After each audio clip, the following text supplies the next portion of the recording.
নমস্কার, এই মুহূর্তের বিশেষ গুরুত্বপূর্ণ খবর। শনিবার সকালে সল্টলেকের স্বাস্থ্য ভবনে আচমকা পৌঁছে গিয়েছিলেন মুখ্যমন্ত্রী মমতা বন্দ্যোপাধ্যায়। সেখানে আরজি করের ঘটনার প্রতিবাদে ধর্নায় বসেছেন জুনিয়র ডাক্তারেরা।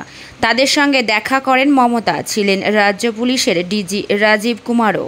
ডাক্তারদের ধর্না মঞ্চের সামনে গিয়ে সাংবাদিক বৈঠকের মাধ্যমে তাদের উদ্দেশ্যে বার্তা দিয়েছেন মুখ্যমন্ত্রী। বেশ কয়েক মিনিট মাইক হাতেই দাঁড়িয়ে মুখ্যমন্ত্রী তিনি বক্তব্য শুরু করতে পারেননি।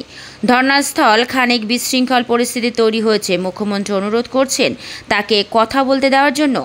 মমতা বলেন, আমার নিরাপত্তাজনিত বারণ থাকা সত্ত্বেও নিজে ছুটে এসেছি। আপনাদের আন্দোলনকে কুর্নিশ জানাচ্ছি। ছাত্র আন্দোলন থেকে আমি উঠে এসেছি। কাল ঝড় জল হয়েছে। আপনারা যেভাবে বসে আছেন আমার কষ্ট হচ্ছে। 34 দিন ধরে বসে আছেন। আমিও রাতের পর রাত ঘুমাইনি। আপনারা রাস্তায় থাকলে আমাকেও পাহারাদার হিসেবে জেগে থাকতে হয়। মুখ্যমন্ত্রী আরও বলেন, যদি আপনারা কাজে ফিরতে চান আমি কথা দিচ্ছি আপনাদের দাবিগুলো সহানুভূতির সঙ্গে বিবেচনা করব। আমি একা সরকার চালাই না, সকলের সঙ্গে আলোচনা করব। যদি কেউ দোষী হন শাস্তি পাবেন। সিবিআইকে অনুরোধ করব দোষীদের ফাঁসি হোক। কেউ দোষী থাকলে নিশ্চয়ই ব্যবস্থা নেব, এটুকু বলতে এসেছি। মুখ্যমন্ত্রী আরও বলেন, আপনারা আমাদের ঘরের ভাই বোন। আমি কোনো অবিচার হতে দেব না। সব হাসপাতালের রোগী কল্যাণ সমিতি নতুন করে তৈরি করা হবে।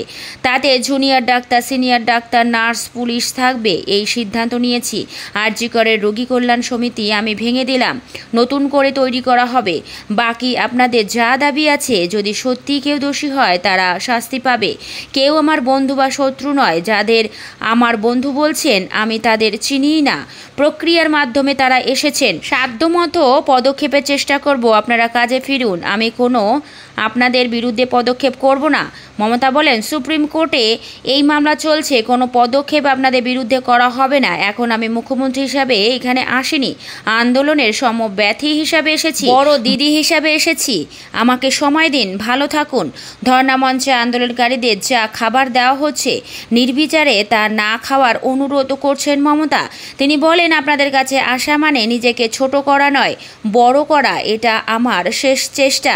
জুনিয়র ডাক্তারেরা মুখ্যমন্ত্রীর সঙ্গে দেখা করতে চেয়েছিলেন। বৃহস্পতিবার তাদের প্রতিনিধিদের ডেকে পাঠানো হয়েছিল নবান্নে। 32 জন সেখানে গিয়েছিলেন, কিন্তু বৈঠক ভেস্তে যায়। ডাক্তারেরা বৈঠকের সরাসরি সম্প্রচার দাবি করেছিলেন, কিন্তু সরকার তাতে রাজি হয়নি। সেদিন নবান্নের সভাঘরে 2 ঘন্টার বেশি সময় বসেছিলেন মুখ্যমন্ত্রী। পরে তিনি বেরিয়ে যান। সাংবাদিক বৈঠক করে মমতা জানান, সুপ্রিম কোর্টে এই সংক্রান্ত মামলা বিচারাধীন থাকায় সরাসরি সম্প্রচার সম্ভব নয়।